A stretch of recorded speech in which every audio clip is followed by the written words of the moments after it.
எல்லோருக்கும் இப்போ ஒரு பெரிய சர்ச்சையாக போயிட்டு இருக்கிற விடயம், மன்னனுக்கு கொடுக்கப்பட்ட அந்த விருதை அவராக அனுப்பினாரா, அரசு தரப்பில் கேட்டார்களா, அல்லது அப்படி நடக்கவே இல்லையா, மன்னன் இதில் அச்சப்பட்டு பயந்து அவர் திருப்பி கொடுத்துட்டாரா அப்படின்ற ஒரு கேள்வி இருக்கு. விருது அந்த நூலகத்தில் இருக்கிற அந்த வாசகர் வட்டம் தான் முடிவு பண்ணுவாங்க. அதை கையில் கொடுக்குற வேலை மட்டும் இவங்களுக்கு. இப்போ என்னன்னா அந்த திமுக அரசாங்கம் என்ன சொல்லுவாங்க, நாங்கள் தான் விருது கொடுத்தோமாங்க. விருது இவங்க கொடுக்கறது இல்லை. திமுகவுக்கு சில விஷயங்கள்ல சமூக வலைத்தளங்களை மடைமாற்ற வேண்டிய ஒரு சூழ்நிலை ஒரு 2 நாளுக்கு பின்னாடி வருது. அப்ப என்ன பண்றதுன்றப்போ மன்னனுக்கு எப்படி திமுக விருது கொடுக்கலாம்? இது முதல்ல திமுக விருதே கிடையாது, திமுக தேர்ந்தெடுக்கவும் இல்லை. ஒரு எழுதக்கூடிய ஒரு நபருக்கு, அந்த ஊரை சேர்ந்த ஒரு நபருக்கு, அந்த மாவட்டத்துக்கு மாநில அளவில் பரிசு வாங்கி கொடுத்த ஒரு நபருக்கு ஒரு இளம் எழுத்தாளருக்கான விருது கொடுக்கறதுல என்ன ஒரு முறைகேடு இருக்க முடியும்? அங்கே இருக்கக்கூடிய அந்த ஓய்வு பெற்ற அரசு ஊழியர்கள்லாம் இதன் மூலமாக ஒரு விதமான ஒரு மன உளைச்சலுக்கு ஆளாக்கப்படுறாங்க. இப்படி பண்ணிட்டீங்களே, நீங்கள் அவரை போய் நீங்கள் கூப்பிடலாமா, அவரை போய் நீங்கள் வைக்கலாமா, அவர் அரசை விமர்சிக்கிறார் இல்லையா? ஒரு நல்ல எழுத்தாளர்லாம் அரசை விமர்சிக்காதவன் எழுத்தாளனே கிடையாது முதல்ல. இப்போ அரசை விமர்சிக்காத எழுத்தாளர் ஒருத்தவங்களுக்கு கொடுக்குறோன்னா, நீச்சல் தெரியாத நீச்சல்காரன் ஒருவருக்கு விருது கொடுக்குறோன்னா அவங்க கொடுக்க முடியும். இப்போ தான் நீங்கள் எல்லா விருதும் கொடுக்கப்பட்டுக்கிட்டு இருக்கு. இல்லைன்னா அரசாங்கம் இது வெளிப்படையாக சொல்லணும். அந்த நூலகர் பணியிட மாற்றம் பண்ணிட்டாங்க, சரிங்களா? என்ன அடிப்படையில் பண்ணாங்க? நீ உண்மையிலேயே நியாயப்படி பண்ணுறீங்கன்னா, ஒரு எழுத்தாளர்னு விருது கொடுத்த காரணத்தினால ஒரு அரசு ஊழியரை நாங்கள் பணிமாற்றம் பண்ணுறோன்ட்டு நீங்கள் வெளியிடுங்களேன். எங்கள் எழுத்தாளர், பேச்சாளர், விருதாளர், விளையாட்டு வீரருங்கிறதுக்கான தகுதி என்னன்னா, அவங்க ஆந்திராவிலேருந்து வாழ்த்து வாங்கணும். நான் தமிழ் தேசிய அரசியல் ஒன்றும் பெருசாக இயங்கிடல. எவ்வளவு ஆண்டுகளாக இயங்கியவர்கள் தான் இருக்கிறாங்க. அப்போ மணியரசன் அவர்கள்லாம் இருக்கிறாங்க, முன்னோடிகள் எவ்வளோ பேர் இருக்கிறாங்க. நான் ஒன்றும் பெருசாக இயங்கிடல. இவர்களுக்கு நான் எந்த இடத்துல அச்சுறுத்தலாக படுறேன்னா, என்னுடைய முன்னுதாரணத்தை யாரும் பின்பற்றிடக்கூடாது அப்படின்ற ஒரு பயத்தில் நான் அவங்களுக்கு அச்சுறுத்தலாக படுறேன். மன்னன் என்கிற அந்த எழுத்தாளர், ஆய்வாளர் அவரை பின்பற்றி ஒரு தலைமுறை உருவாக்கிடக்கூடாது அப்படின்ற ஒரு அச்சம் இருக்குது அந்த இடத்துல. இல்லை, என்னை பின்பற்றி தமிழர்களுடைய வரலாறு எழுதக்கூடியவங்க இப்போ தமிழர் வரலாறுனே எழுதக்கூடாதுன்னு அவங்க பார்க்குறாங்க. திமுக ஒரு நபரை எதிர்க்குது அப்படின்னாலே அது யோகியர்னு அவங்க கொடுக்குற ஒரு தரச்சான்றிதழ் தான். அவங்க கூட உட்காந்து பிளாஸ்டிக் சேர்ல உட்காந்துட்டு மானம் கெட்டு வாழ்றதுக்கு விரும்பாத நபர்கள் தான் அவர்களை எதிர்க்கிறார்கள் என்பது தமிழ்நாடு முழுக்க எல்லாருக்குமே தெரியும்.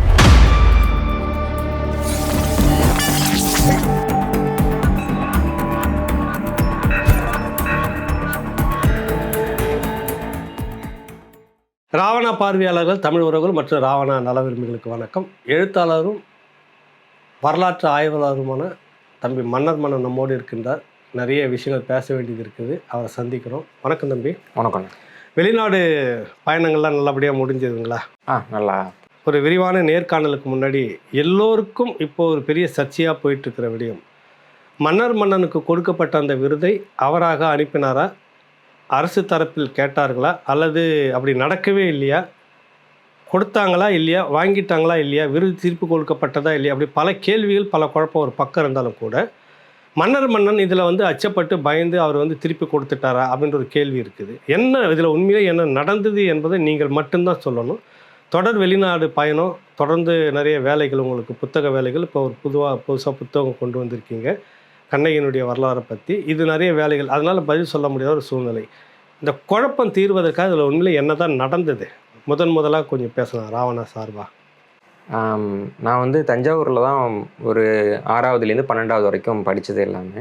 அங்கே மாவட்ட மைய நூலகம்னு ஒரு நூலகம் இருக்குது. ஒருங்கிணைந்த தஞ்சாவூர் மாவட்டம் இருக்கப்போ கட்டப்பட்ட நூலகங்கிறதுனால 4 மாவட்டத்தில் நான் படிக்கிறப்போ அதுதான் பெரிய நூலகம். 1,00,000 புத்தகத்துக்கு மேலே இருக்கும். நான் அந்த நூலகத்தில் தான் என்னுடைய குறிப்பெல்லாம் எடுக்க ஆரம்பித்தேன். சின்ன பையனாக இருக்கிறப்ப நான் 8வதுல பள்ளி அளவில் முதல் பரிசு வாங்கினதாக இருக்கட்டும், அப்புறம் 10வதுல மாவட்ட அளவில், 12வதுல மாநில அளவில் கட்டுரையில் முதல் பரிசு வாங்கின குறிப்பு எல்லாமே அந்த நூலகத்துலேருந்து எடுத்த குறிப்புகள் தான். அதனால் அங்கே நூலகத்துக்கு வர்றவங்களுக்கு என்ன நல்லா தெரியும், எனக்கும் அவங்கள நல்லா தெரியும். ஏன்னா நான் அங்கே தான் படிக்கிறேன், அந்த நூலகத்துக்கெல்லாம் வர்றேன்னு. பிறகு நான் சென்னைக்கு வந்துட்டாலும் கூட, பணியாற்றினாலும் கூட, என் புத்தகத்தை அங்கே இருக்கிற வாசகர் வட்டத்தை சேர்ந்தவங்க வாங்கி வாசிக்கிறது, கொடுக்கறது, அதெல்லாம் அவங்க பண்ணிக்கிட்டு இருந்தாங்க. அங்கே இருக்கிறவங்க வேறு ஏதாவது அரசு நிகழ்ச்சின்னா கூட நம்மளை கூப்பிடுவாங்க, நம்மளும் போயிட்டு வரோம். எங்கள் ஊர் அது, என்னோட ஊர் அது. அதனால் நான் போவேன். அரசு நிகழ்ச்சி எல்லாத்துலேயும் கலந்துக்கிறது காலங்காலமாக நாங்கள் பண்ணிக்கிட்டு இருக்கிறது தான். பொதுவாக நான் ஊருக்கு போகிறது நிகழ்ச்சி இருந்துச்சுன்னா தான் போவேன், அந்த மாதிரி. அப்போ அந்த நூலகத்தில் நூலக வார விழான்னு ஒன்று நடத்துகிறாங்க. அது கட்சி விழா கிடையாது, நூலக வார விழா. நூலகத்தில் வாசிக்கிற பழக்கம் இருக்கிறவங்க எழுத்தாளர்களை தேர்ந்தெடுத்து நடத்தக்கூடிய ஒரு விழா. அந்த விழாவில் பார்த்தீங்கன்னா அன்னைக்கு என்னமோ புதிதாக தேர்ந்தெடுக்கப்பட்ட உயர்கல்வித்துறை அமைச்சர் கோவி செழியன் அண்ணன், அப்புறம் எம்பி உதயசூரியன், அப்புறம் எம்எல்ஏ, அப்புறம் மேயர், துணை மேயர், அந்த மாவட்ட மைய நூலகர், இவங்க எல்லாமே வந்திருந்தாங்க. இப்போ இவங்க எல்லாமே வந்துட்டு ஒரு ஊருக்காரங்கன்ற முறையில் நமக்கு அறிமுகம் ஓரளவுக்கு இருக்கக்கூடிய நபர்கள் தான் இல்லைங்களா. நான் அந்த நிகழ்ச்சியிலே கூப்பிடுறாங்க, நான் மேடைக்கு போகிறேன், விருது வாங்குறேன், வர்றேன். உங்களுக்கு ஒரு விருது என்பதை அவர்கள் தான் அறிவிக்கிறாங்க, அவங்க தான் கூப்பிடுறாங்க. அவங்க வந்துட்டு விருது அறிவிக்கல. விருது வந்துட்டு அந்த நூலகத்தில் இருக்கிற அந்த வாசகர் வட்டம் தான் முடிவு பண்ணுவாங்க. அதை கையில கொடுக்குற வேலை மட்டும் இவங்களுக்கு. இப்போ என்னன்னா அந்த திமுக அரசாங்கம் என்ன சொல்லுவாங்க, நாங்க தான் விருது கொடுத்தோமாங்க. விருது வந்துட்டு இவங்க கொடுக்கறது இல்லை. 2018 ஆண்டுல ஒரு ஸ்டிக்கர் இருக்கு. ஆமா, 2018 ஆண்டுல அதிமுக ஆட்சி காலத்துல என்னுடைய ஒரு நூலுக்கு வந்துட்டு தமிழ் வளர்ச்சித்துறை விருது வந்து அறிவிச்சிட்டாங்க. அந்த விருது கொடுக்கப்படுறது 2021ன்றப்போ திமுக அமைச்சர் கையால தான் நாங்க அதை வாங்க முடியும். உங்களுக்கு அந்த சிக்கல் புரியுது இல்லைங்களா. அந்த விருது வந்து தேர்ந்தெடுக்கிறவங்க அறிவிச்சது வேற, கொடுக்குறவங்க வேற. அதே மாதிரி இங்க இருக்கிற அந்த வாசகர் வட்டம் தான், அதாவது அந்த நூலகர் தலைமையிலான அந்த அமைப்பு தான் வந்துட்டு இந்த விருதாளரை தேர்ந்தெடுக்க முடியும். அவங்க தான் தேர்ந்தெடுக்கிறாங்க. அவங்க தேர்ந்தெடுத்தவங்களுக்கு விருது கொடுக்குற வேலைக்கு மட்டும் திமுகவை சேர்ந்தவங்க வர்றாங்க. எல்லா நிகழ்ச்சியும் இப்படி தான் நடக்கும் பொதுவா. அதே முறையில் தான் அதுவும் நடக்குது. நான் போய் வாங்குறேன். அங்கே இருக்கிற யாருக்கும் வந்துட்டு அதில் ஒரு எந்த கேள்வியும் இல்லை. நான் ஒரு எழுத்தாளர், விருது வந்து இளம் எழுத்தாளருக்கான விருது கொடுக்குறாங்க, போயிடுறாங்க. அங்கே இருக்கிற யாருக்குமே சிக்கல் கிடையாது. பின்னாடி நான் அந்த படத்தை கூட ஒன்றும் பயிரல. அது ஒரு பெரிய விருது கிடையாது. நம்ம ஊரில் இருக்கிற ஒரு 4 பெரிய மனுஷங்க, ஏன்னா இங்கே பார்த்தீங்கன்னா ஓய்வு பெற்ற அரசு ஊழியர்கள் தான் அந்த அமைப்புல பொதுவாக உறுப்பினர்களாக இருப்பாங்க, வாசகர் வட்டத்தில் இருப்பாங்க. அவங்க எல்லாமே முன்னாள் அதிகாரிகள். நான் சின்ன பையனா இருக்கிறப்போ அவங்களாம் நான் அதிகாரிகளாக பார்த்துருக்கேன். அவங்க வந்து தம்பி உங்களுக்கு ஒரு விருது இருக்கு வந்து வாங்கிக்கிங்கன்னு சொல்றப்போ, ஒரு பெரிய மனுஷங்க கூப்பிடுறாங்களே, நம்ம ஊருக்காரங்க கூப்பிடுறாங்களேன்னு ஒரு மரியாதையில தவிர்க்க முடியாது. அவர்கள் மீதான ஒரு மதிப்பு நமக்கு, அவங்க மீதான மதிப்பு, அவங்க மீதான மதிப்பினால் மட்டும்தான் நம்ம அங்கே போறோம். சொந்த ஊருக்கு தான் போறோம், வேற எங்கேயும் இல்லைன்றப்போ சரின்னு போறோம். அங்கே வந்துட்டு அந்த விருது கொடுக்குறாங்க. அங்கே வந்து இந்த திமுக காரங்க எல்லாருக்கும் அதை பார்க்குறாங்க. அங்கே இருக்க யாருமே அதை பற்றி பிரச்சனை பண்ணல, வாழ்த்து சொன்னாங்க, கை கொடுத்தாங்க, எல்லாம் முடிஞ்சு போச்சு. பிறகு என்னன்னா திமுகவுக்கு வந்துட்டு சில விஷயங்கள்ல சமூக வலைத்தளங்களை வந்துட்டு மடைமாற்ற வேண்டிய ஒரு சூழ்நிலை ஒரு 2 நாளுக்கு பின்னாடி வருது. அப்போ என்ன பண்ணுறதுன்றப்போ, மன்னர் மன்னனுக்கு எப்படி திமுக விருது கொடுக்கலாம்? இது முதல்ல திமுக விருதே கிடையாது, இதை திமுக தேர்ந்தெடுக்கவும் இல்லை. அந்த விருதுக்கு ஒரு நபர் வந்து ஏன் கொடுத்தாங்கன்னு கேட்குற. உதாரணத்துக்கு இப்போ வந்து ஒரு பேச்சாளருக்கு எழுத்தாளர் விருதுன்னு கொடுக்குறாங்க. அப்போ நீங்கள் கேள்வி கேட்கலாம், அவங்க வந்து பேச்சாளர் தானே, எழுத்தாளர் தான் இல்லைன்ட்டு. ஒரு எழுதக்கூடிய ஒரு நபருக்கு, அந்த ஊரை சேர்ந்த ஒரு நபருக்கு, அந்த மாவட்டத்துக்கு மாநில அளவில் பரிசு வாங்கி கொடுத்த ஒரு நபருக்கு ஒரு இளம் எழுத்தாளருக்கான விருது கொடுக்கறதுல என்ன ஒரு முறைகேடு? அது அரசு சார்பா இல்ல, அந்த வாசகர் வட்டத்து சார்பா முடிவு எடுத்து கொடுக்குறாங்க. வாசிக்கிற பழக்கம் இருக்கிறவங்க எழுத்தாளரை தேர்ந்தெடுத்து கொடுக்குறாங்க. இதுதான் பொதுவாக வந்து நடக்கக்கூடியது. இவங்களுக்கு எந்த எழுத்தாளரை தெரியும்? ஒன்றும் தெரியாது விருது கொடுக்கறதுக்கு, இல்லைங்களா? அப்போ கொடுக்குறாங்க, நம்ம போய் வாங்கிட்டு வரோம். பின்னாடி சர்ச்சையாகிறப்ப என்ன ஆகுதுன்னா, அங்கே இருக்கக்கூடிய அந்த ஓய்வு பெற்ற அரசு ஊழியர்கள்லாம் இதன் மூலமாக ஒரு விதமான ஒரு மன உளைச்சலுக்கு ஆளாக்கப்படுறாங்க. இப்படி பண்ணிட்டீங்களே, நீங்கள் அவரை போய் நீங்கள் கூப்பிடலாமா, அவரை போய் நீங்கள் வைக்கலாமா, அவர் வந்து அரசை விமர்சிக்கிறார் இல்லையா? ஒரு நல்ல எழுத்தாளர்லாம் அரசை விமர்சிக்காதவன் எழுத்தாளனே கிடையாது முதல்ல. இப்போ அரசை விமர்சிக்காத எழுத்தாளர் ஒருத்தவங்களுக்கு கொடுக்குறோன்னா, நீச்சல் தெரியாத நீச்சல்காரன் ஒருவருக்கு விருது கொடுக்குறோன்னா அவங்க கொடுக்க முடியும். இப்போ தான் எல்லா விருதும் கொடுக்கப்பட்டுக்கிட்டு இருக்கு. அது ஒரு சர்ச்சையானவொன்னா அங்கே இருக்கிற சில பேர் வந்துட்டு அப்புறம் அழைச்சி பேசி, இந்த மாதிரி ஒரு பிரச்சனையாக தம்பி, நீங்கள் வந்துட்டு இதை இன்னும் பிரச்சனையாக்க வேண்டாம், என்ன பிரச்சனையாவதா என்ன பிரச்சனையாக்க கூடாதா அப்படின்ற ஒரு கேள்வி இருக்கு. ஆமாம், இது அதான் சொல்லணும். அரசாங்கம் வந்து இது வெளிப்படையாக சொல்லணும். அந்த நூலகர் வந்துட்டு பணியிட மாற்றம் பண்ணிட்டாங்க, சரிங்களா? என்ன அடிப்படையில் பண்ணாங்க? நீ உண்மையிலேயே நியாயப்படி பண்ணுறீங்கன்னா, ஒரு எழுத்தாளருக்கு எழுத்தாளர்னு விருது கொடுத்த காரணத்தினால ஒரு அரசு ஊழியரை நாங்கள் பணிமாற்றம் பண்ணுறோன்ட்டு நீங்கள் வெளியிடுங்களேன். அவர் என்ன தப்பு பண்ணாருன்னு அவரை நீங்கள் வந்துட்டு ஒரு பணியிட மாற்றம் பண்ணுறீங்க, வெளிப்படையாக அவங்களால சொல்ல முடியுமா? இல்லை அரசாங்கம் வந்து நேரடியாக ஒரு அரசு பணியில் இருக்கக்கூடியவர்களோ அல்லது கட்சி பணியில் இருக்கிறவங்களோ நேரடியாக வந்துட்டு இந்த விருது வந்து நீங்கள் திருப்பி கொடுக்கணும்னு என்கிட்ட கேட்கல. இவங்க வந்துட்டு அங்கே இருக்கக்கூடிய ஓய்வு பெற்ற அரசு ஊழியர்களை வந்து அச்சுறுத்தி அவங்க தான் பேசுறாங்க என்கிட்ட, இப்படி பிரச்சனை ஆயிட்டு தம்பி, நாங்க வந்து அந்த தரப்புல பேசுறோம், அவங்க யாரும் புரிஞ்சுக்க மாட்டேன்றாங்க. அந்த ஓய்வு பெற்ற அரசு ஊழியர்களை அச்சுறுத்தினா அவங்களுக்கு ஒரு மறைமுகமான அச்சுறுத்தல் அங்க அரசு தரப்பு வந்து போயிருக்கு. ஆமா, அது எப்படி நீங்க கொடுக்கலாம் அவருக்கு? அவர் வந்து அரசை விமர்சிச்சு பேசுறாரு, நீங்க எப்படி கொடுத்துட முடியும்? நாங்க அது பண்றோம் இது பண்றோன்றப்போ, ஏன்னா அவங்க வந்து அரசுகிட்டே இருந்து ஓய்வூதியம் வாங்கக்கூடியவங்க தானே. அவங்க நிலைமை நீங்க யோசிச்சு பாருங்க. இன்னொன்னு, அவங்க வந்துட்டு நான் பக்கம் தெரிந்த மனிதர்களாக நம்ம மதிப்பு வச்சுக்கோ மனிதர்களாக வேற இருக்காங்க. ஏன்னா அப்ப அவங்களுக்கு வந்துட்டு நம்ம சமூக வலைத்தளத்துல என்ன எழுதுறன்னு கூட தெரியாது. அவங்களுக்கு சமூக வலைத்தளம்னால என்னன்னு தெரியாதுங்க. அவங்க எல்லாம் வந்துட்டு போவாங்க, காலையில செய்தித்தாள் ஏதாவது இருந்தா வாசிப்பாங்க, மாலையில வந்துட்டு புத்தகம் வாசிப்பாங்க, இன்னும் நேரம் ஆச்சுன்னா பெரிய கோயில் போய் சுத்தி பார்த்துட்டு வரக்கூடிய ஒரு மன நிம்மதியோட வாழக்கூடிய ஒரு மக்கள். இவங்க வந்து இவங்க அரசியல கொண்டு போய் அதுக்குள்ள திணிச்சு, அதாவது அதுவும் 2 நாள் கழித்து ஒரு அங்க இருக்க அந்த அமைச்சருக்கு எம்பி சமூக வலைத்தளங்கள்லாம், அதுவும் இந்த திராவிட சமூக ஊடகங்கள்லாம் குதித்த பிறகு இவருக்கு எப்படி கொடுக்கலாம் பிறகு. ஆமா, இது அதாவது காங்கிரஸ் ஆட்சி காலத்துல இந்தியாவினுடைய அரசியலமைப்பை எழுதணும்னு வர்றப்போ அம்பேத்கரை கூப்பிட்டாங்க. நேருக்கு அம்பேத்கர் மேல அவ்வளவு விமர்சனங்கள் உண்டு இல்லைங்களா, நம்ம எல்லாருக்குமே தெரிஞ்சது தான். ஏன்னா ஏன் அம்பேத்கரை கூப்பிடுறீங்கன்றப்ப நேரு சொன்னாரு, சுதந்திரம் கிடைச்சது வந்து இந்தியாவுக்கு தான், காங்கிரஸ்க்கு கிடையாது. ஒரு காங்கிரஸ்காரரை வச்சு எழுதணும்னு நான் யாரையாவது வச்சு எழுதணும்னா இந்தியாவோட அரசமைப்பு உருப்படாம போயிடும். எழுத தெரிஞ்ச ஒருத்தவரை எழுதுற வேலைக்கு கூப்பிடுறேன்னு சொன்னார் ஜவஹர்லால் நேரு. அதனால ஒருத்தர் அந்த வேலைக்கு கூப்பிடுறாங்க. சரிங்களா? இவங்க என்னன்னா எந்த ஒரு இதா இருந்தாலும் இந்த கட்சியை சேர்ந்த இல்ல இந்த கட்சிக்கு வந்து சொம்பு தூக்கக்கூடிய யாராவது 4 பேருக்கு தான் கூப்பிடணும், வேற யாரும் உள்ள வந்துடக்கூடாதுன்ற ஒரு மனநிலையில இருக்கிறாங்க. இது என்ன மாதிரியான மனநிலைன்னு தெரியல.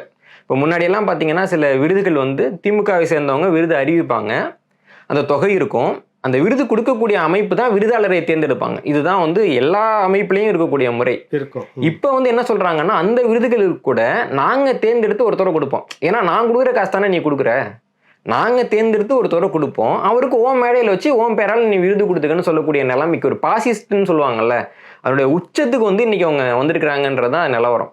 நமக்கு என்னன்னா வந்துட்டு அந்த விருது பெரிய விருது கிடையாது. இன்னொன்று வந்துட்டு நம்ம போனதே வந்துட்டு சில 4 பெரிய மனுஷங்க கூப்பிட்றாங்கன்னு தான் போறோம். இன்னைக்கு அந்த பெரிய பஸ் பேர் போக வர எவ்வளவு செலவாச்சு? நான் தொடர் வண்டியில தான் போயிட்டு வந்தோம். ஒரு 600 ரூபாய் ஆயிருக்கும். இப்போ தங்கத்துக்கு வந்து ஒரு அந்த ஷீல்டு எவ்வளவு வேலை இருக்கும்ன்றீங்க? ஒரு 100 ரூபாய் இருக்குங்க, அவ்வளவுதான். நீங்க அப்படியே ஒரு தகடு மாதிரி இருக்கும், ஒரு தகடுல வந்து அடிச்சு கொடுத்தாங்க. இது 100 ரூபாய் விருதை வாங்கினதுக்கு இவ்வளவு அலப்பறவங்களுக்கு இது என்னன்னா, திராவிடர்களுக்கான அரசு திராவிடர்களுக்கு மட்டுமே தான் விருது கொடுக்கும், பொதுமக்களுக்கான அரசு இதில் பொதுமக்கள் இருக்கக்கூடிய திறமையானவர்களுக்கு எந்த விருதும் இல்லை அப்படின்னு என்ன அறிவிக்க இருக்குதா? ஏன்னா சட்டம் இருக்குது, எனக்கு தெரியல. அந்த வகையறாக்குள்ள நான் வரல. அறிவிக்கப்படாத ஒரு சட்டம் தமிழ்நாட்டில் இருக்கு. நீங்க ஒரு துறையில வந்துட்டு பிரபலமாகணும், ஆனவுடனே உங்களுக்கு வந்து நிதி உதவி கிடைக்கணும், நீங்க பரிசு பெற்ற பின்னாடி உங்களுக்கு வந்துட்டு இன்னொரு பரிசு அரசாங்கம் கொடுக்கணும்னா நீங்க நம்ம பையன் அப்படின்னு சொல்லிட்டு ஒரு பிரிவு வச்சிருக்காங்க. நம்ம அதாவது நீங்க விருது பெற்றோம்னா ஆந்திராவிலேருந்து யாராவது உங்களை வாழ்த்தினாங்கன்னா உடனே வந்து தமிழ்நாட்டில் வந்து உங்களுக்கு கூடுதல் பரிசெல்லாம் கொடுத்து, நான் இங்க வாங்குற விருதுக்கு ஆந்திராவில இருந்து எனக்கு வாழ்த்து வரணும், வந்தாக்கா இங்க உடனே வந்து இங்க எல்லா நல்லதும் நமக்கு நடந்துரும். புதுசா இருக்குது. ஆமா, அதான் புதுசா இப்ப நடக்குது. இது ஆண்டாண்டு காலமா வந்துட்டு மறைமுகமா நடக்குது, இப்பதான் வெளிப்படையா நடக்குது. ஆமா, முன்னாடி வந்து திரைமறைவா விசாரிச்சு தூக்கி மேல கொண்டாடுவாங்க. ஆமா, இப்ப நேரம் அங்க ஆந்திரா வந்து ஒரு அறிவிப்பு எனக்கு வந்தா தான் அப்ப எனக்கு எப்பவுமே கிடைக்காது எந்த விருதும். நம்ம யாருக்குமே கிடையாது. ஓ சரி. நமக்கெல்லாம் வந்துட்டு என்னன்னா அந்த அர்பன் நக்சல் மாதிரியான விருதுகள்லாம் வந்து திராவிடர்கள் கொடுப்பாங்க, அதுதான் நமக்கு கிடைக்கிற விருது. மற்றபடி வந்து அரசாங்கம் கொடுக்கக்கூடிய இந்த கௌரவ பதவியா இருக்கட்டும், அரசு விருதாக இருக்கட்டும், அரசு பரிசாக இருக்கட்டும், அரசு பதவியாக இருக்கட்டும், இது எதுவுமே தமிழர்களுக்கு கிடையாது. ஏன்னா அது திராவிட நாடு. இதுக்காக தான் அவங்க திராவிட மாடல்னு சொல்றது இதை வெளிப்படுத்துவதற்காகத்தான். எங்கள் அரசு எங்களுக்கு, திராவிட நாடு திராவிடர்களுக்கேன்னு சொன்னது போய் கோஷம் முழக்கெல்லாம் திராவிடர்கள் வச்சுக்கிட்டு இருந்தாங்கல்ல, அது இதனுடைய வெளிப்பாடு. இப்போ எங்க நாடு இது எங்களுக்கு, எங்க விருதுகளும் மற்றது எங்களுக்கு அப்படின்னு சொல்லிக்கிறாங்களா? அதாங்க நம்ம வேலை என்னன்னா, நம்ம ஓட்டு போடணும், நம்ம வரி கட்டணும், 2ஆம் தர குடிமக்களாக அந்த நாட்டில் வாழ்ந்துக்கணும். யார் வாழணும்? தமிழர்கள். அப்படி சொல்லணும். ஆமா, தமிழர்கள் அப்படிதான் எடுத்துக்கணும். இவங்க என்னன்னா, இவங்க வந்துட்டு உயர் பதவி எல்லாம் இவங்க எடுத்துப்பாங்க. உயர் பதவியில் எவ்வளோ பேர் இருக்கீங்கன்னு நம்ம கேட்டால் சாதிவாரி கணக்கெடுப்பு கூட எடுத்து அந்த கணக்கு கூட சொல்ல மாட்டாங்க. ஏன்னா இந்த இவ்வளவு சிக்கலும் வந்தது வந்து 1916 வந்துட்டு இந்த தென்னூர் இந்திய நல உரிமை சங்கம் அப்படி வந்தது தான்.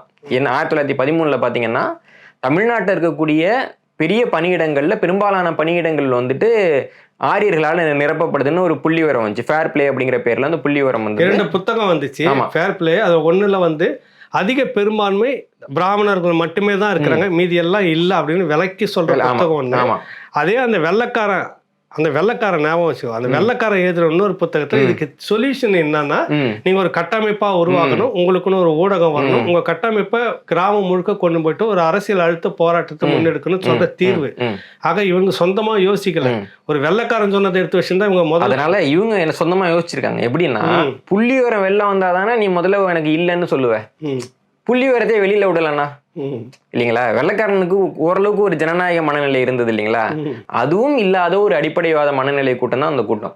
இவங்க என்னன்னா வந்துட்டு அனைத்துமே இவங்களுக்குன்றத முடிவு பண்ணிட்டாங்க. அதனாலதான் புள்ளி வர வெளியே தெரியக்கூடாது, சாதிவாரி கணக்கெடுப்பு எடுக்கிறது இல்லை. நீங்க வந்து இப்போ தகவல் அறியும் உரிமை சட்டத்துல தகவல் கொடுக்கறதுல ரொம்பவும் பின்தங்கிய மாநிலமாக, இந்தியாவிலே மோசமான பெரிய மாநிலமாக தமிழகம் தான் இருக்கு.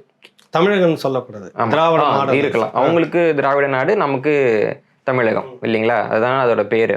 அப்படியாக அந்த தகவலையே மறைச்சு மழுங்கடிக்கிறாங்க. இதெல்லாம் தாண்டி எல்லாத்தையும் மீறி எவனாவது ஒருத்தவன் தகுதியில மேல வந்துட்டானா கூட அவனுக்கு எதிராக பிரச்சனை பண்ணி அவன்கிட்ட இருக்கதையும் புடிங்கிடணும். அவங்களுக்கு அவன் வந்து டெரரிசம், அர்பன் டெரரிசம் சொல்லி முத்திரை குத்திடணும். ஆமா, தமிழ் தீவிரவாதிகள். ஆமா, சரி, புரியுதுங்க. என்னன்னா, நான் வந்துட்டு 10வது படிக்கிறப்ப தமிழ் வளர்ச்சித்துறையில முதல் முறையாக மாவட்ட அளவில் பரிசு வாங்கினேன். அதுக்கு பின்னாடி நான் கல்லூரி முடிக்கிறதுக்காட்டியும் 6 முறை மாவட்ட அளவிலையும் 3 முறை வந்துட்டு மாநில அளவிலையும் நான் பரிசு வாங்கியிருக்கேன் தமிழ் வளர்ச்சித்துறையில். அப்புறம் தமிழ் வளர்ச்சித்துறையில் பேச வரக்கூடிய மாணவர்களுக்கு நான் வகுப்பு எடுத்திருக்கேன். தமிழ் வளர்ச்சித்துறையில் இருக்கக்கூடிய அகரமுதலி திட்டத்தில் வந்துட்டு மதிப்புரி உறுப்பினராக இருந்திருக்கிறேன். தமிழ் வளர்ச்சித்துறையில் நான் வந்து விருது வாங்கியிருக்கிறேன். எனக்கு ஒரு மாவட்ட மைய நூலகத்துல ஒரு சின்ன விருது கொடுத்தது வந்துட்டு பெரிய பிரச்சனைன்னு பேசக்கூடிய கொடுத்ததுக்கு இவ்வளவு கொதிப்பு, இவ்வளவு போராட்டம், ஒரே ஒரு புத்தகம் எழுதின எழுத்தாளர், ஒரு மேடையில கூட பேச தெரியாத பேச்சாளர்களுக்கெல்லாம் இன்னைக்கு இவங்க எவ்வளவோ பண்ணிட்டு இருக்காங்க. இன்னைக்கு வந்துட்டு எழுத்தாளர் அமைப்புகள்னு சொல்லக்கூடிய அமைப்புகள்ல வந்துட்டு அவங்க என்ன மாதிரியான புத்தகங்கள் எழுதினவங்களுக்கு விருது கொடுக்குறாங்கன்னு வசுமித்ரங்கிறவர் ஒரு புத்தகமே போட்டிருக்காரு. இந்த கவிதையை போட்டு இந்த கவிதை எழுதின ஒருத்தவனுக்கு விருது கொடுத்துருக்காங்கன்றதே போட்டிருக்காரு. இதுக்கு எதிராக வந்து இந்த சமூகம் கொந்தளிக்குதானா? கிடையாது. அப்ப இங்க எழுத்தாளர், பேச்சாளர், விருதாளர், விளையாட்டு வீரருங்கிறதுக்கான தகுதி என்னன்னா அவங்க வந்துட்டு ஆந்திராவிலேருந்து வாழ்த்து வாங்கணும், அவ்வளவுதான், வேற ஒண்ணுமே கிடையாது. அதை வாங்கிட்டாங்கன்னா அவங்க பேருக்கு பேர்ல என்ன வேணாலும் போட்டுக்கலாம். ஒருவேளை அவர் வந்து தப்பி தவறி தமிழரா பிறந்தாலும் ரொம்ப அடிமட்ட விருதுக்கு அவர் வந்து ஒரு விதத்துல தகுதியானவர். என்னன்னா வந்துட்டு ஈவே ராமசாமி அவர்கள் தான் எங்களுக்கு எல்லாத்தையுமே கொடுத்தாரு, திராவிட அப்படின்னு சொல்லணும். அப்படின்னு சொல்லி எனக்கும் என் மூதாதையருக்கும் மண்டையில மூளையே இல்லைன்னு யாராவது வந்து ஒப்புதல் வாக்குமூலம் கொடுத்தாங்கன்னா அவர்களுக்கு ரொம்ப குறைஞ்சபட்ச விருது கொடுப்பாங்க. மண்டையில மூளையே இல்லை, இவர் வந்துதான் எங்களுக்கு வந்து வாங்கி கொடுத்தாரு, ஆந்திராவிலேருந்து வாங்கி கொடுத்தாரு. அதாவது பெரியாரை தூக்கி பிடிச்சாரு, இப்படிலாம் செய்தாருன்னு சொல்லக்கூடாது. இல்ல, எங்களுக்கு வந்து எல்லாமே கத்து கொடுத்தது அவர் தான் அப்படின்னு சொல்லணும் நம்ம அந்த இடத்துல. சொன்னாதான் வந்து கொண்டாடுவோம். இன்னும் நம்ம எவ்வளவு முடியுமோ இந்த கூவல் போட்டி நடக்கும்ல, இவர் வந்துட்டு வருங்கால முதலமைச்சர் முருகேசன்னா வருங்கால பிரதமர் முருகேசன் சொல்லணும். அந்த மாதிரி ஒரு கூவல் போட்டி அங்க நடக்கும். அந்த கூவல் போட்டியில தமிழர்கள் கலந்துக்கிட்டு அதுல வெற்றி பெறக்கூடிய தமிழர்களுக்கு ரொம்ப கீழ்மட்ட விருதுகள் வழங்கப்படுவதற்கு வாய்ப்பு இருக்கு. அதுலயும் நம்ம உறுதியா சொல்ல முடியாது. ஏன்னா இப்போ திராவிட இயக்கத்துல இருக்கக்கூடிய பேச்சாளர்கள்லயே சில பேருக்கு அவங்க விருது கொடுக்க மாட்டேன்றாங்க, சிறுபான்மையினருக்கு விருது கொடுக்க மாட்டேன்றாங்க. அதெல்லாம் நம்ம பாக்குறோம். அதுலயும் வந்துட்டு அவங்க மனசு கணிகிற அளவுக்கு அவங்களால இதுக்கு மேல நம்ம வந்து ரொம்ப அவங்க மனசு குளிர்ற அளவுக்கு பெரியாரை தூக்கி எல்லாத்துக்குமே தேசத்துக்கு அவங்க ஸ்டிக்கர் நீங்க ஒட்டினீங்கன்னா உங்களுக்கு போனா போதுன்னு வாய்ப்பு இருக்கு. ஏதாவது ஒண்ணு கீழே இருக்கிற நிலையில, அதாவது என்னன்னா அப்படி நீங்க கூவிட்டீங்கன்னு வச்சுக்கோங்களேன், உங்களுக்கு விருது கொடுக்குறப்போ திமுகவோட ஐடி விங் வந்து அது கேள்வி கேட்காது. அவங்களுக்கு என்ன எழுதுனது தெரியுமா, பேசுனது தெரியுமா, அது எதுவும் தெரியாது. பெரியாரை பத்தி என்னென்னலாம் பேசியிருக்காங்கன்னு பார்ப்பாங்க. பெரியாரை பத்தி புகழ்ந்து பேசியிருக்காருன்னா அவர் எழுத்தாளர், பேச்சாளர், விஞ்ஞானி, விளையாட்டு வீரர் எல்லா விருதும் அவங்க கொடுத்துருவாங்க. இப்போ நீங்கள் இவ்வளோ விரிவாக சொல்கிறீங்க தம்பி. ஒரு டவுட் என்னென்னா, தமிழ் என்ற விஷயமே கூட நீங்கள் உங்களுக்கு பெரியார் வந்த பிற்பாடு தான் இந்த தமிழ் என்ன உணர்ச்சி என்பதை, பெரியார் தான் தமிழ்நாடு தமிழருக்கே என்கிறதுலையும் பெரியார், தமிழர்களுக்கு இன எழுச்சின்றதே பெரியார், தமிழர்களுக்கான தன்மான உணர்வுன்றது பெரியார் அப்படின்னு அவருக்கு பிறகாகத்தான் இது அப்படின்ற அந்த கேள்விக்கு உங்ககிட்ட பதில் இருக்கா? இது ரொம்ப ஒரு அவமானகரமான பொய். ஏன்னா 1937 தமிழ் அறிஞர்கள் இந்தி திணிப்புக்கு எதிராக போராடிக்கிட்டு இருக்கப்போ அவங்க முன்னாடியே போராட வந்துட்டாங்க. அக்டோபர்ல நவம்பர்லேயே தமிழறிஞர்கள்லாம் போராடிட்டு இருக்காங்க. அதுக்கு கூட்டங்கள் நடக்குது. நாவலர் சோமசுந்தர பாரதியார் தான் அதில் முன்னின்று, அவர் வந்து காங்கிரஸ் கட்சியில் இருந்தவர், இந்தி திணிக்கிறன்னா என்னடா காங்கிரஸ் கட்சின்னு கேட்டுட்டு வெளில வந்துட்டு அந்த காங்கிரஸ் கட்சிக்கு எதிராக அவர் போராடிட்டு இருக்காரு. யாரு?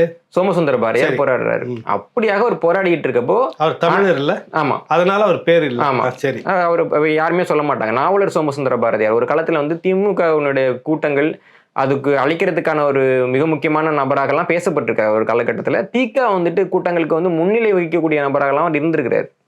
ரொம்ப நினைவு கூர்த்திருக்காங்க அவர் மறைந்த சில ஆண்டுகளுக்கு. இன்னைக்கு பார்த்தீங்கன்னா அவர் பேர் எங்கேயுமே இருக்காது. இப்போ அண்ணா கூட வந்துட்டு ஒரு விவாதம் நடந்து தீ பரவட்டும்ங்கிற பேர்ல புத்தகமா போட்டாங்க இல்லைங்களா, அதுல அண்ணா கூட விவாதிச்சவர் வந்து சோமசுந்தர பாரதியார். அவர் ஒரு கேள்வி கேட்பாரு, நீங்க வந்துட்டு சுயமரியாதைன்னு சொல்றீங்களே, அதே தமிழ் கிடையாது, தன்மதிப்புன்னு சொல்லணும், உங்களுடைய அனைத்து முழக்கங்களும் வந்து சமஸ்கிருதத்தில் வச்சுட்டு நீ என்ன தமிழுக்கு பாடுபடுறன்ற கேள்வியை கேட்டவர் சோமசுந்தர பாரதியார்.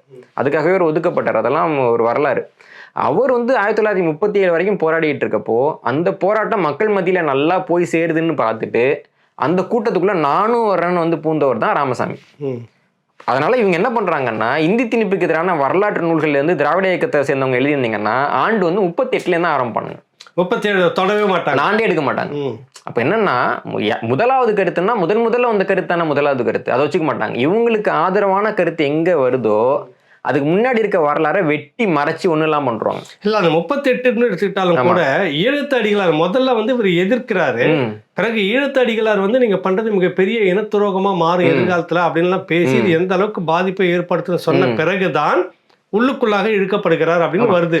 இல்ல, அந்த படலத்தையும் காணும், ஆமா, மறைச்சிட்டாங்க. அதுலயே வந்துட்டு அவருக்கு மாற்று கருத்தெல்லாம் இருக்கு. அப்போ வந்துட்டு இன்னொரு முனுசாமி நாயுடுன்னு நினைக்கிறேன், அவர் வந்துட்டு நீங்க தமிழ்நாடு தமிழருக்குன்னு கோஷம் போடுறவங்க கூட சேர்ந்து நீங்களும் கோஷம் போடுறீங்களே, அப்ப தமிழ்நாடு தமிழருக்குன்னா நீங்க எங்க போவீங்கன்னு கேள்வி கேட்கிறாரு.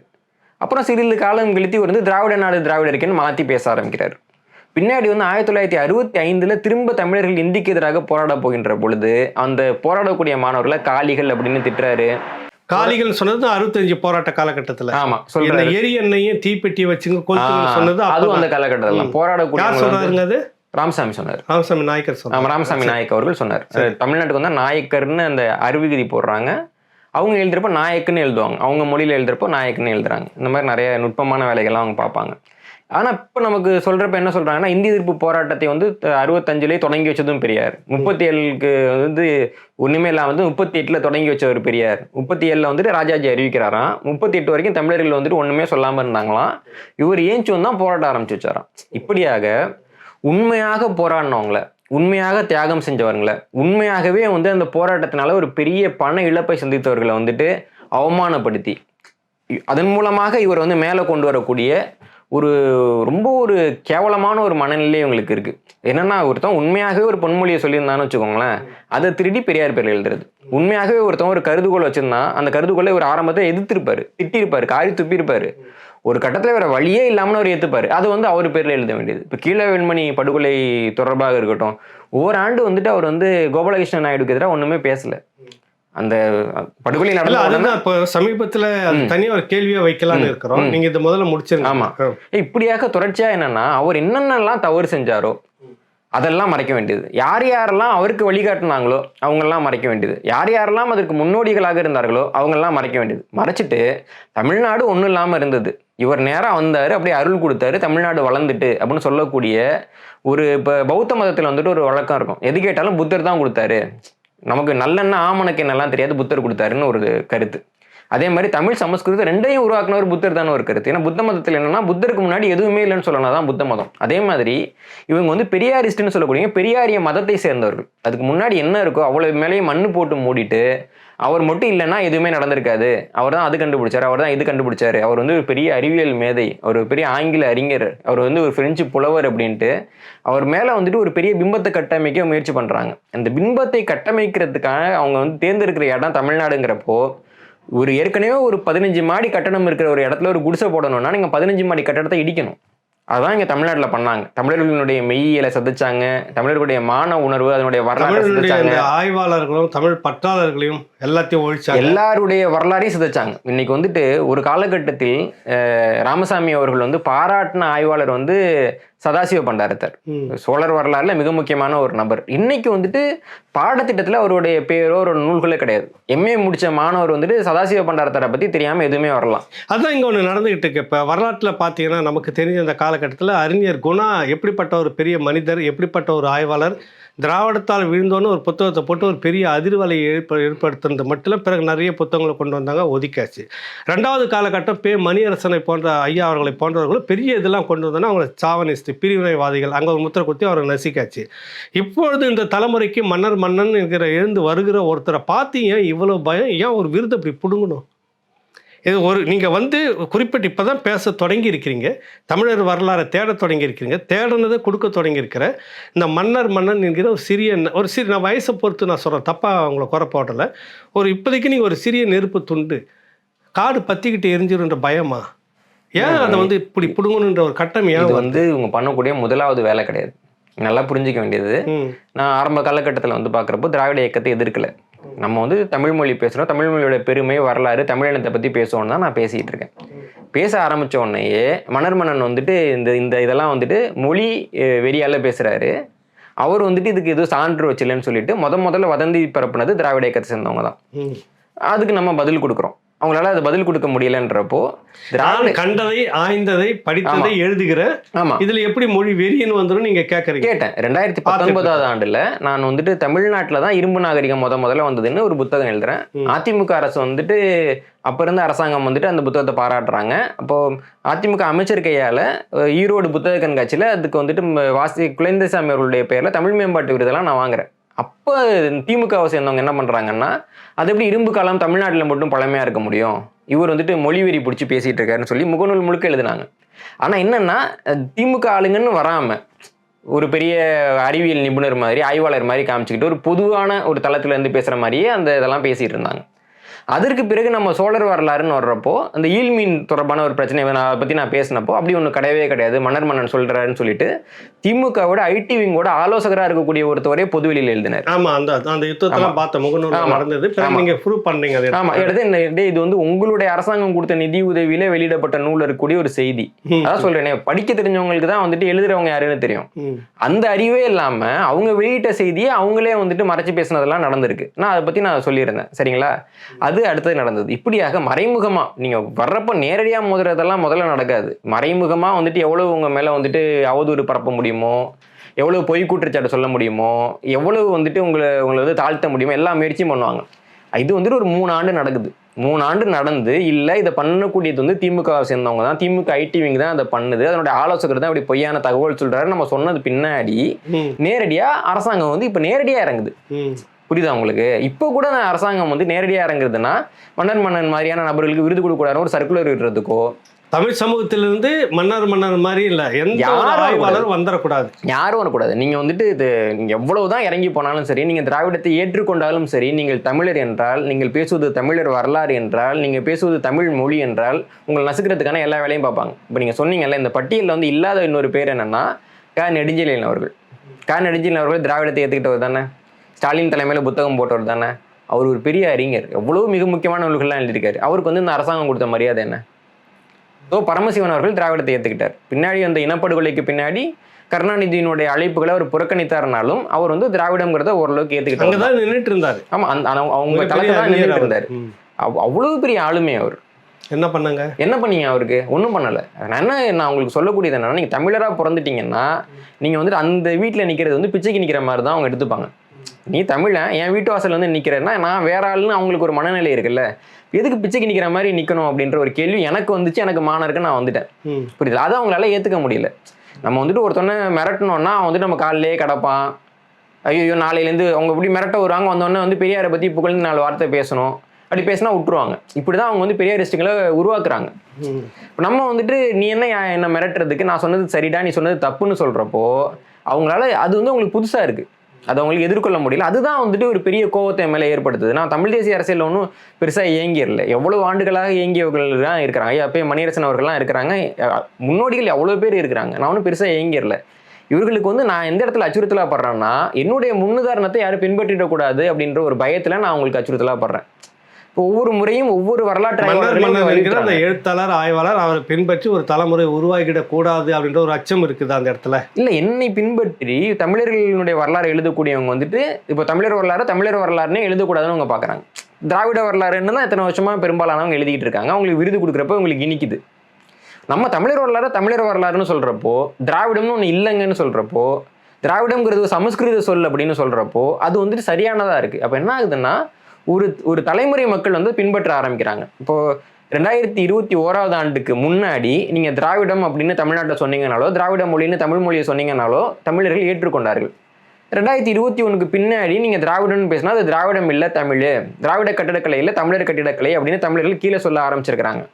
இதுக்கு வந்து ஒரு விழிப்புணர்வு வந்து சமூக வெளியில யாரெல்லாம் ஏற்படுத்தினாங்களோ அவர்கள் அனைவரையுமே இந்த திராவிட அரசாங்கம் வந்துட்டு தன்னுடைய ஒரு மிக முக்கியமான எதிரிகளாக இருட்டடிப்பு செய்து அவங்களை அவமானப்படுத்துறதுக்கு என்ன இருக்குன்னு செய்து, அவங்களுக்கு அங்கீகாரம் கிடைக்காம செய்யறதுக்கு என்ன பண்ணணும்னு செய்து, அவர்களுக்கு வந்து அரசு மூலமா எந்த ஒரு உதவியும் கிடைச்சிடக்கூடாதுங்கிறதுக்கு என்னென்ன பண்ண வேணுமோ அதெல்லாம் செய்யறாங்க. அரசு மூலமாக கிடைத்து விடுறதுன்றதை விட மக்கள் மத்தியில எந்த விதமான அங்கீகாரமும் கிடைச்சிடக்கூடாதுன்றதுல கவனமா இருக்கிறது. அது இல்லை, அது வந்து அவங்களால ஒன்றும் பண்ண முடியாது. இப்போ திமுக வந்துட்டு ஒரு நபரை எதிர்க்குது அப்படின்னாலே அது வந்துட்டு யோகியர்னு அவங்க கொடுக்குற ஒரு தரச்சான்றிதழ் தான், இல்லைங்களா?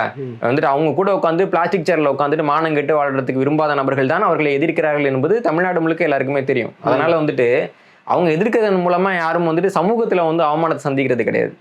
அவங்களால முடிஞ்சது என்னன்னா அவங்க கிட்ட இருக்கிற அரசு, அவங்க கிட்ட இருக்கிற கட்சி, அவங்களுக்கு ஊதுக்குழலாக இருக்கக்கூடிய சில அமைப்புகள் இருக்கும். அந்த அமைப்புகள்லாம் பார்த்தீங்கன்னா இப்போ இவ்வளவு 100 புத்தக கண்காட்சி நடத்துறாங்கன்னு வச்சுக்கோங்களேன். அவ்வளவு புத்தக கண்காட்சிலையும் ஒவ்வொரு நாளும் 4-5 பேருக்கு பேச மேடை கொடுப்பாங்க, அவங்களுக்கு வந்து போக்குவரத்துக்கு காசு கொடுப்பாங்க, அப்புறம் எல்லாம் அவர்களாகவே. ஆமா, அந்த அத்தனை வாய்ப்புகளும் உங்களுக்கு மறுக்கப்படும். அந்த வாய்ப்பு தொடக்க காலத்துல வந்து எல்லாமே அவாலா தான் செய்யறா, எல்லாமே அவாலா தான் இருக்கிறா, எல்லாமே பிராமணர்களா தான் இருக்கிறாருன்னு சொல்லி வச்ச அந்த கோஷமும் இப்போ நீங்கள் பண்ணிட்டு இருக்கிறமோ அயோக்கியத்தனம் தானே. அதாங்க 3% மக்களை வெளியே தள்ளிட்டு 6% மக்கள் அதெல்லாம் பண்ணிட்டு இருக்காங்க. இது என்னன்னா நம்ம அவங்களுக்கு மீதி 94% இன்னைக்கு ரோட்ல நின்று அப்பயும் ரோட்ல தான் நின்னா இப்பயும் ரோட்ல தான் நிற்கிறோம். புரியுதா உங்களுக்கு? அவங்களுக்கு வந்துட்டு ஆரியர்கள் மேல இருந்தது கோபமும் அரசியற்றமும் கிடையாது, தொழில் போட்டி. உன்னை விட நான் நல்லா பண்ணுவேன். புரியுதா உங்களுக்கு? அவங்களுடைய இடத்துல இவங்க உட்காந்து பண்ணிட்டு இருக்காங்க. நீ உண்மையாகவே தமிழ்நாட்டை வந்து எல்லா துறையிலையும் முன்னேற்றிட்டீங்க, எல்லாரும் மேலே வந்துட்டாங்கன்னா டேட்டாவை கொடுங்க. இப்போ வந்துட்டு உண்மையாகவே வந்துட்டு தாழ்த்தப்பட்ட மக்களுக்கு நாங்கள் வேலை வாங்கி கொடுத்தோம்னா அதில் எவ்வளோ பேருக்கு தாய்மொழி தெலுங்கு, எவ்வளோ பேருக்கு தாய்மொழி தமிழ்ங்கிற டேட்டாவை கொடு. நீ கொடுக்க முடியல ஒன்னால. அப்போ தமிழர்களுக்கு நீங்கள் என்ன பண்ணீங்கன்றதான் நாங்கள் கேட்குறோம். நீங்கள் இந்த இடத்துக்கு பண்ணிட்டோம், இடத்துக்கு சமூகத்தில் எத்தனை பேர் வந்து இந்த மொழியை சேர்ந்தவங்க பிற மொழியாளர்கள் கணக்க கொடுங்க. நீங்கள் வந்துட்டு அரசாங்கத்தினுடைய ஒரு விழாவில் பார்த்தீங்கன்னா முன்வரிசையில் நிற்கிற அத்தனை பேருக்குமே தெலுங்கு தாய்மொழியாக இருக்குது. ஒரு வரிசை முழுக்க தாய்மொழியாக இருக்குது. எப்படி அது நடக்கும்? ஒரு இன்னொரு மாநிலத்தில் ஏதாவது ஒரு மாநிலத்தில் காட்டுங்க பார்ப்போம் அந்த மாதிரி. இப்போ இதெல்லாம் பேசுறதால தான் நீங்கள் பிரிவினைவாதிகளா? இல்லை, இது அதாவது அவங்க பிரிவினைவாதிங்கிறத மறைக்கிறதுக்காக பேசக்கூடியது. இது இப்போ இந்தியான்னு ஒரு நாடு இருக்குது, மாநிலம் பிரிப்புன்னு வர்றப்போ மொழி வழி மாநிலத்தின் படி பிரிந்த முதலாவது மாநிலம் ஆந்திர பிரதேசம். அப்போ யாரு பிரிவினைவாதி? 1956. அதுவும் இல்லாமல் இங்கே வந்து 38க்கு பிறகு தான் அந்த குரல் வருது. 1910லயே அவங்க தொடங்கிட்டாங்க. நீதி கட்சின்னு வச்சுன்னு இருக்கிறப்ப அவங்க வேலை செய்ய தொடங்கிட்டாங்க. அப்பவே பாத்தீங்கன்னா வந்துட்டு சென்னையை வந்து ஆந்திராவுக்கு கொடுக்கணுன்ற பேச்சு வரைக்கும் போயிட்டு மദ്രാஸ் மனதே அப்படின்னு சொல்லிட்டு குரல் அவங்க கிட்ட தான் வந்தது. அப்போ முதல்ல பிரிவினைவாதி, இந்தியாவினுடைய அதிகாரப்பூர்வமான முதல் பிரிவினைவாதி யார்? கடைசியா மொழி வழியாக பிரிக்கப்பட்ட மாநிலம் என்ன? தெலுங்கானா. அப்போ முதலாவது பிரிவினைவாதி நீ, கடைசி பிரிவினைவாதி நீ. சரிங்களா? தமிழ்நாட்டில் இருந்துட்டு பின்னாடி வந்துட்டு மைசூர் மாகாணம்னு பிரிச்சுட்டு போய் கர்நாடகா வந்துச்சு, அப்புறம் வந்து திருவிதாங்கூர் சமஸ்தானம் பிரிச்சுட்டு போய் கேரளா வந்துச்சு. இவெல்லாம் பிரிச்சிங்கல்ல, தமிழன் எப்படா பிரிச்சா உங்களுக்கு மாநிலம்? நான் என்னைக்கு பிரிவினைவாதி? கடைசி வரைக்கும் மாநிலத்தை பிரிக்காமல் எவன் வேணாலும் வரலாம், எவன் வேணாலும் இருந்துக்கலாம், எவனையும் பிரிக்கணும்னு நான் விரும்பலைன்னு நினைக்கக்கூடிய 3 வெவ்வேறு மொழிகளை தாய்மொழிகளாக கொண்டவர்களுக்கு வந்து ஓட்டு போட்டு முதல்வராக்கிய பல்வேறு மொழிகளை பேசக்கூடிய மக்களுக்கு வந்து தாயகமாக இந்த மண் இருக்கணும்னு அனுமதிச்ச நான் பிரிவினைவாதி. மொழியை பேரா சொல்லிட்டு முதலாக ஒரு நாட்டை வந்து பிரிச்ச நீ வந்துட்டு என்னவாதி?